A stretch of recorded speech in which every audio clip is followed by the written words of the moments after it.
Hello, my Old World fans. Welcome back to Old World Wednesday. We're continuing on the series of me trying to get a Cathay army finished in the first quarter of 2026. And in today's video, we're going to be painting one of the most complicated, but honestly, one of the funnest models I've painted in a long time. That's the Shugengan Lord on Great Spirit Longma. It seems like a fairly intimidating piece, a very complicated model, but I must admit I had a lot more fun painting this thing than I thought I was going to. And in today's video, I'm going to show you all about how I did that. Now, before I get into it, I just want to say, as always, huge thank you to everyone that's supporting this new channel, whether it's by watching the videos, dropping comments, or making sure you subscribe. Three things, they cost you nothing, but they make a huge difference in how many people see the videos, how quickly the channel grows. So please do those three things. If you want to help support the channel even further, there is of course a Patreon campaign linked down below. That of course encompasses all three of the channels that I work with. And you get a whole host of extra benefits for being a member of that Patreon. Whether it's the extra content, i.e. extra videos every single week, or extra podcasts, which don't go anywhere else except for Patreon, whether it's part of the showcases or the giveaways or all those cool things, it's just an awesome place to be. So please do think about checking it out down below. The giveaway this month is actually the start of a Grey Knights army. So 10 Grey Knight Terminators and 10 Grey Knight Infantry Power Armor guys are what will be given away and sent to one lucky Patreon member anywhere in the world at the end of this month. So hopefully they're excited for that. Okay, without further ado, let's dive in and get started on this awesome Longma model.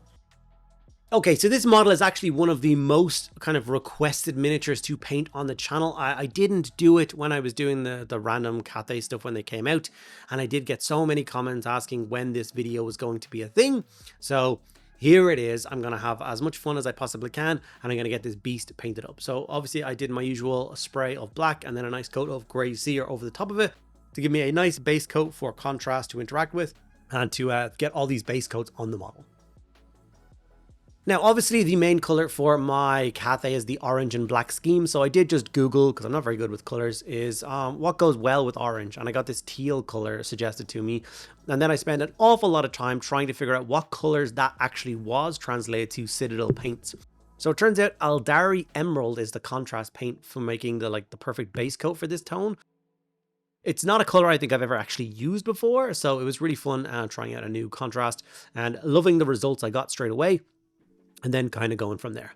After that, we got some skeleton horde paint, and we applied this to all of the rest of the skin of the Longma itself. So obviously all those soft armored panels, its nice face, the horns, the body, legs, the kind of inner kind of floppy bits of the wings, the membranes. We're going to keep that nice Aldari Emerald color.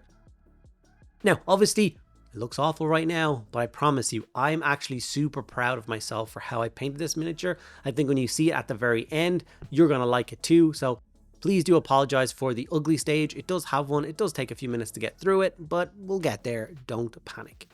Wildwood was used for some of the soft leathery parts of it. So obviously he's got some sort of kind of bridle and stirrups and a saddle and all those kind of bits and pieces. So try and find all those little straps and base coat them in with Wildwood.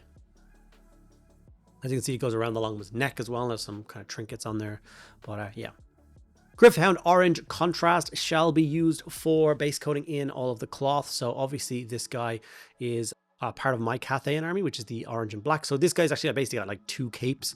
So I decided to go for the outer cape in orange and the inner cape will do in black. There's also a couple of other details, like a ribbon around waist. There's like the feathery, not feathery, but the kind of plumy bit coming off the end of the awesome big spear. We're going to do that in orange as well. So just find a bunch of details. I was tempted not to focus on the colors of the rider at all, because I reckon the majority of people that are going to watch this are going to want to know how to paint the beast, and then they're going to paint the guy on top, however their army is painted. But I decided to leave the footage in. Whether it was a good idea or a bad idea, you can let me know in the comments below, but I left it in for now. Like I said, we move over to Black Templar contrast for the other details. So like I said, he's got basically like a second cape. He's very fancy with his two capes. So we're going to knock that out in black. The haft of the awesome big spear sword thing, really cool. We got that done in black as well. We decided to give the hair black. And then, yeah, a couple of other details, but I'm sure you'll find them as you're painting along, deciding for yourself what colors you want your rider to be. His shoes, for instance, got done in black. Time to start knocking in the metallics. So we have lead belcher first, and we're going to go for the inner parts of the armor panels in silver, and all of the nice outer trim is going to be done in gold. Obviously the blade of the sword is going to be in silver. Got like lots of nice segmented kind of dragon scale chest armor. That's all going to get done in silver as well. So yeah, take your time, find all those different areas and get them blocked in. Retributor armor gold for all the other metallic parts, and there is quite a few. Like I said, it's got very fancy kind of bridle, so we're going to do all those extra details in gold. All of the trim of the armor panels in gold. The awesome kind of demonic motif thing on the front kind of chest piece of the Longma is going to get done in gold. Shoulder pads of the rider, epic design of the spear, loads of bits and pieces, but yeah, looking really cool. Really liking how this thing is coming together. Time to do an all over shade, and like the rest of my Cathay, I'm going to go for right gun flesh shade, and I'm going to apply this to the entire model from the tip of its nose to the end of its tail and the entire rider and the whole thing. I'm also going to get the model based while this is drying. I'm not going to show you how I did the basing once again. It's another thing that you guys will base your army depending on how you want it, so showing it is just going to add an extra 5 minutes onto this video that I don't think is required. Okay, so now we have our model. It's looking fairly swish. It looks really cool. It's time to start making those colors pop and adding all those details and making sure to make it look really cool. So obviously I'm going to start with the kind of soft areas of the wings. And I'm going to go through 3 different colors. I'm going to go for Morghast bone, Ushabti bone, and then Screaming Skull. So these are the colors that we're going to use for all of the paler parts of the Longma itself. But we're going to do them in 2 different techniques. So the first one is dry brushing. So we're going to dry brush the wings very carefully, kind of back and forth, following the kind of motion of the wings. We're not going to go from side to side. That will ruin it. Up and down is all you want to do.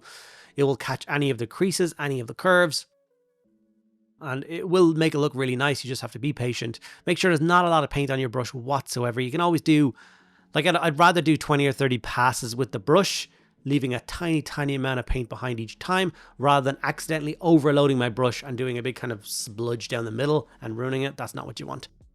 So this is it after the second coat. So this is the Ushabti bone. Now we're going on to the Screaming Skull here. And as you can see, it's just catching those raised edges, and it's making the kind of softer areas of the wings look really nice. They didn't look really nice at the beginning, but 3 quick dry brushes later, and we are left with a fairly nice result. Now, like I said, we're going to stick with those same 3 colors: Morghast bone, Ushabti bone, Screaming Skull. But now we're going to layer up the rest of the Longma kind of pale skin parts with that. I'm obviously always going to start with the face. I'm going to work through all those details, make it look really nice. All the kind of deeper recess, we're going to leave that like nice dark shaded area. And then we're going to follow that whole thing down with the nice armored segmented plates down its neck. And it was honestly a lot of fun to paint. I wasn't sure if I was going to do the horns the same color or I was going to do something different with them. I kind of hemmed and hawed about that at this point. So you will just see them later on become painted. And I did just go back and do the Morghast and Ushabti bone layer job on them. So if you want to follow along with that, it's up to you. If you want to go for kind of black horns, that's up to you as well. It's all good. Just make a decision. And as you can see, we're really going in for the kind of hyper detail on these sections, really taking my time. I love like thoroughly. I was under like a lot of time constraints when I was painting this model. There was a lot of things holding me back. And then I just decided to say, no, I'm enjoying this too much. And I really want the result to be kind of as good as I can do. And I was really enjoying painting it. So I just was like, you know what, however long it takes to paint, I'll make it work, and I'll figure out the time constraints later on. So if anyone is thinking about getting a Cathay army and they're on the fence about getting this model, I say go for it. It was such a fun piece to do. And I just think it's going to be pretty useful in the game. It is in my 2,000 point army list, so this is just another big chunk taken out of that list for painted wise. So yeah. So you can see all of the paler areas of the Longma are now fully painted and ready to go. The wings are looking fairly clean. And now it's time to start working up with those nice teal green bits, the bits I was really excited for. And these are the colors that I went for. So Kabalite green, Saburite green, and Gauss Blaster green are going to be the 3 colors for the triad going up on all those panels. And like I said, this is going to take a little bit of time, but it's worth it because we have to actually layer each individual scale one at a time in order to get the result that you want and to make it look really nice. And I know you look at a model like this and you see I don't know, 150 scales or whatever, it doesn't take as long to paint as it might seem. You tend to move fairly quickly. Yeah, just don't panic. I know it looks like a lot, but this is going to be one of the main kind of focal points of a Cathay army. When someone walks up to a table and your army is deployed and you're playing a game, they're going to look at like your balloon, your sentinels, your characters, this guy. They're going to be the standout pieces that people are going to crouch down, have a look at, maybe take some pictures of, ask questions about. So you might as well spend the extra time on these guys to make them look really nice, and then not worry so much about, you know, each and every single Jade Warrior that the majority of people won't care about. Obviously, with that first coat of green that we are layering up, I'm going to use it to tidy up the arm membrane sections and making sure not to hit the white. But when we were dry brushing, we didn't care what parts of the green we hit. We really didn't, but it was nice to tidy it up finally. Going in with that mid-tone now, and as you can see, aiming for those kind of the lower half of each of the scales. So basically each step is exactly the same as the previous. All we're doing is layering up. We're leaving the kind of shade in the shadowy areas in between the panels. But we will obviously, for highlighting purposes, let's take an individual scale. The first highlight will be 2/3 of the way up. Then the second highlight will be halfway up the scale coming down. And then the last highlight will be the kind of last third of the scale going down, the last 25% of the scale going down. And if you stick to those as a kind of core rule, you will be left with a fairly nice looking in-depth paint job that I think will stand out and look really cool.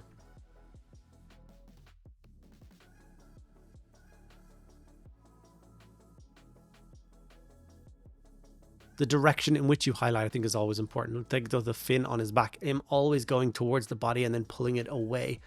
Going up and down in between those membranes would look really weird, and yeah, it wouldn't work. So this is after the second highlight has been done. The scales are really starting to pop. The model is looking awesome, but we are going to push it an extra step forward. We're going to go for that Gauss Blaster green. And like I said, that final kind of third or 25% of each panel is all we're aiming for. And on parts this small, it sometimes will just look like we're just leaving a little dot of color behind. But sometimes that's all you need for that last kind of ping of light catching the scales to make it look really awesome and really standoutish.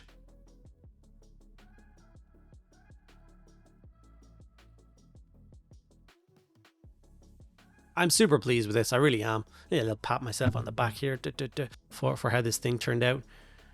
And obviously I am aiming to get this whole army painted by the end of the first quarter of 2026. That's my first full army project this year. It's going to be my Cathay. And I really decided to go in kind of quite complicated. Every single model is a paint job. It's the most complicated old world army to paint so far. Maybe when Kislev ever drop, they'll become the most complicated. But for right now, these guys are awesome. And the main reason I chose these guys is because we've seen wave 2 of them on the way, that new army box set with kind of more like the peasantry side of things. And I want to have the whole kind of first half of the models collected and painted before the second half drop. Now, Rust Orange, Fanatic Orange, and Orange Flare are my 3 oranges that I use to paint up the orange for my Cathay Force. I don't really get on well with the Games Workshop oranges, so I prefer these tones. I've been using them for I don't know how long now, ever since I got my hands on them. I did a first test for doing any orange details that I need to across an army. Like I said, I'm not going to go into crazy detail on painting up the oranges or the blacks for this section. I've done a couple of videos now painting up Cathay infantry, so if you want to see an in-depth kind of go at the rider on top of this thing, please do check out those videos, and I will go into a lot more detail on them. But this video was, like I said, more about painting the Longma than it was about painting the dude on top. So when it comes to this project, do you want to see more Old World Wednesday videos focused around the Cathay project? The next thing I really need to do is knock out a full squad of 18 of the infantry. Do you guys want to see me do like a kind of a batch painting video of getting them done? Or would you rather see some other infantry stuff from other armies? Do you want to see some of the new Marauder stuff, or how to paint a giant, or some Chaos Warriors? Or I'm literally open to doing whatever you guys need to see for the Old World Wednesday channel, and I'll try and fit them all in and give you guys all the content you want. I pretty much have every model for all the Old World armies ever, so don't be worrying about asking me specific things. I'm sure I can dig something out and get a video out for you guys fairly quick. Anyway, with all that painting done, some grass tufts and some grass stuck down to the base, we are left with this as my finished Longma model. I absolutely, like I said, adore how this turned out. I cannot wait to get the rest of the army painted so I can get this thing on the tabletop and get some events around me. Maybe take these guys to Warhammer World. Who knows? But yeah, a couple of still images to finish it off. Thank you guys so much for sticking around to the end of this video. I really hope you enjoyed it. And I will see you in next week's video.